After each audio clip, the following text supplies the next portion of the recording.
Iya, kalau gitu kita lanjutkan pemirsa. Mas Agus, tadi kalau kita sudah dengar panjang lebar dari Mbak Adita gitu ya, dari mulai evaluasi hingga pengalamannya, katanya cukup efektif one way ini diberlakukan urai kemacetan. Anda sepakat dengan hal ini, Mas Agus?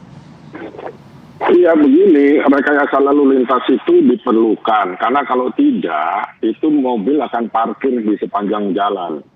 Tadi speed ratio memang betul sudah di bawah 1, sehingga 3 rekayasa ini harus dijalankan kesinambungan. Ini terserah dari prerogatifnya dari Korlantas. Saya sayangkan kok di sini nggak ada Korlantas, karena harusnya ditanyakan evaluasinya ke Korlantas, bukan Adita, karena berhubungan kan untuk jalan, untuk transportasi umum dan keselamatannya. Tapi nggak apa-apa anyway. Artinya ya memang begitu. Karena kalau tidak dikerjakan ya tidak jalan. Tadi bisa 28 jam, 23 jam, ya itulah esensinya. Karena infrastrukturnya dibanding dengan ledakan penduduknya tidak berimbang. Nah dampaknya pasti iya. Dan rekayasa gini selalu harus ada yang dikorbankan demi kelancaran yang lebih besar. Itu teorinya begitu. Jadi kalau mau semua lancar tidak akan mungkin. Kalau semuanya lancar ya nggak usah direkayasa. Rekayasa itu pasti berakibat pada ketidaknyamanan di sisi lainnya. Entah di jalan arteri, entah di jalan ring road-nya, selalu ada. Karena kalau tidak ya tidak, artinya rekayasa itu tidak berjalan. Ya, Mas Agus, tapi kan ini paling tidak masih ada sekitar 47% mereka-mereka yang belum kembali ke wilayah DKI Jakarta. Apa mungkin masukan-masukan bagi kebijakan yang akan diberlakukan di jalan?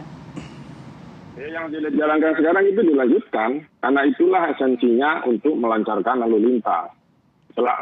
Kemarin kan kemacetannya pada waktu mudik ada di jalur Merak, ada di jalur Cipularang, dan sedikit di jalur-jalur lainnya. Itu karena tidak lengkap rekayasanya, kan tidak hanya mutlak 3 itu, harus ada cara-cara lain untuk bisa menghambat arus itu lebih lambat. Misalnya rest area yang sekarang pada waktu arus balik sekarang sesuai dengan beberapa masukan yang saya berikan kepada ASDP, pada Korlantas dan semuanya itu memang harus dibuatkan parkir endapan. Nah oke, parkir endapan nggak ada akan seperti Merak kasus 2930 kemarin. Nah endapan yang dilakukan di Tengah Sumatera itu menggunakan rest area. Meskipun rest area di Sumatera itu juga acak adut, tetapi itu bermanfaat untuk menghambat orang melaju terus ke dermaga dan juga melengkapi dengan online ticketingnya. Karena itu yang menghambat kemarin di Merak, tidak ada parkir endapan, bukan first come first in, tetapi sesuai dengan jam, itu konyol. Nah hal-hal ini yang tidak boleh berulang. Sekarang putihnya harus balik kan jauh lebih lancar di Panjang maupun di Bakaheni maupun di beberapa pelabuhan lain. Ini yang saya maksud, pengaturan ini adalah tugas Korlantas. Karena di lapangan itu Korlantas yang berkuasa. Kalau soal jalan tol, jalan arteri itu PUPR, dan soal transportasi umum dan keselamatan transportasi itu Kementerian Perhubungan. Oke, bagaimanapun berarti skenario memang harus dilakukan ya untuk mengantisipasi hingga macet total begitu. Ini juga ada penelpon dari Pak Jono ya, Jakarta. Selamat pagi Pak Jono. Selamat pagi Pak. Ya. Baik. Pak Jono, bagaimana cerita mudiknya kemarin, Pak? Terima kasih, TV One. Jadi pengalaman anak saya kemarin mungkin yang perlu diperhatikan adalah yang jalan non-tolnya, Pak. Terkait dengan kebijakan one way-nya. Karena anak saya kemarin berangkat dari Jakarta ke Bandung pada saat setelah mudik itu harus balik di hari Sabtu. Itu memakan waktu 18 jam 30 menit, Pak.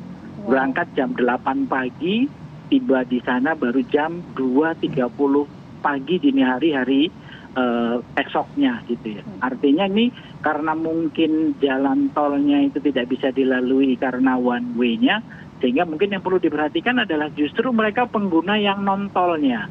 Karena itu pasti akan numpuk, dan itu yang terjadi. Setelah saya konfirmasi, ada sepupu saya itu malah 26 jam dia. Jakarta ke Bandung. Mungkin itu sih Pak yang perlu diperhatikan untuk kebijakan penerapan di one way atau gage di next-nya lagi untuk arus mudik seperti ini. Baik, terima kasih Pak Jono. Terima kasih Pak Jono. Ceritanya saya langsung Terima ke kasih. Mbak Adita. Kalau begitu, nah Mbak Adita mengakomodir para pengguna jalan seperti Pak Jono tadi, anaknya Pak Jono, sepupunya, kemudian yang harus terpaksa mungkin ada keleluasaan waktunya setelah orang lain mudik, beliau-beliau ini baru bisa mudik begitu. Nah, akhirnya terdampak dari one way ini. Nah, yang ingin disampaikan, yang harus disampaikan bagaimana Mbak? Jakarta Bandung sampai 18 jam gitu. Ya, ini Pak Fajril dan Pak Jono sepertinya sama ya yang disampaikan. Jadi imbas kepada jalan arteri atau jalan non-tol. Ya, pertama-tama kami tentu menyampaikan ucapan permohonan maaf ya, karena akibat dari apa yang dilakukan di rekayasa jalan tol ini mengakibatkan adanya ketidaknyamanan di jalan non-tol atau di jalan arteri. Ya, sebenarnya ini sudah menjadi hal yang kami prediksi. Karena seperti kata Mas Agus tadi, begitu dilakukan rekayasa, pasti akan terjadi imbas. Ya, nah, apa yang kemudian kami lakukan adalah kami melakukan evaluasi.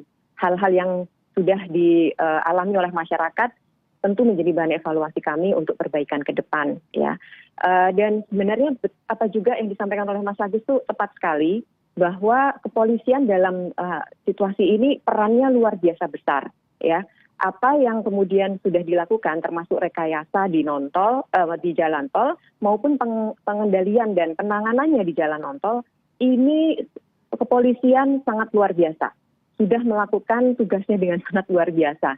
Kami setiap hari bersama pihak kepolisian, bersama Kementerian PUPR dan operator jalan tol itu selalu melakukan koordinasi.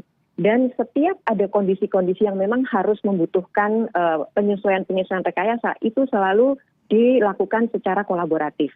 Jadi kembali lagi, ini adalah hasil yang memang saat ini sudah optimal yang dilakukan, dengan tentunya akan ada imbas-imbas yang terjadi, dan ini akan menjadi bahan evaluasi kami. Jadi terima kasih Pak Fajril dan Pak Jono, ini masukan yang sangat baik buat kami untuk melakukan perbaikan ke depan.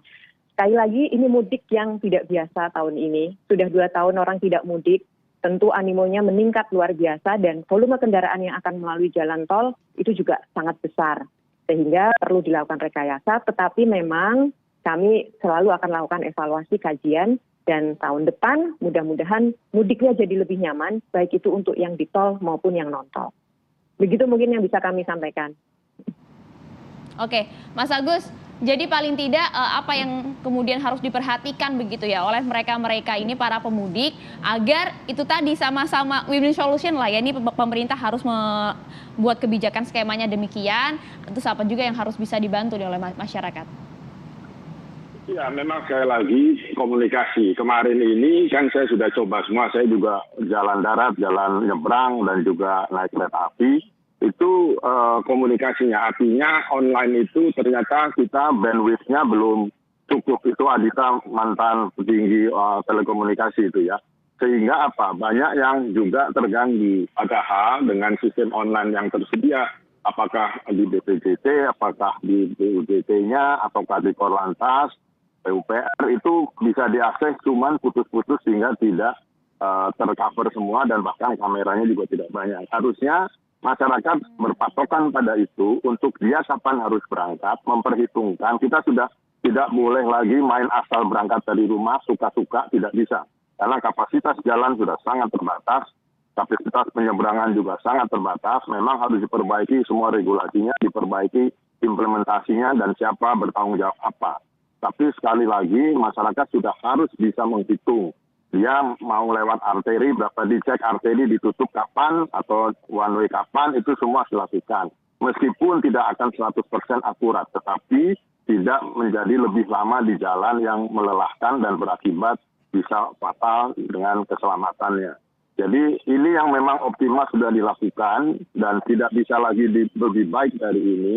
Karena kalau tahun depan masih jumlahnya sama seperti sekarang, itu tadi, akses telekomunikasinya harus real time online sehingga orang hanya berdasar itu berangkat dari rumah atau kembali dihitung.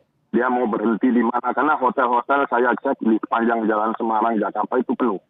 Karena kemarin itu sempat lama, apalagi yang tidak kena one way, dia yang existing sudah ada di tengah setelah Kali Kangkung, tidak bisa kemana-mana.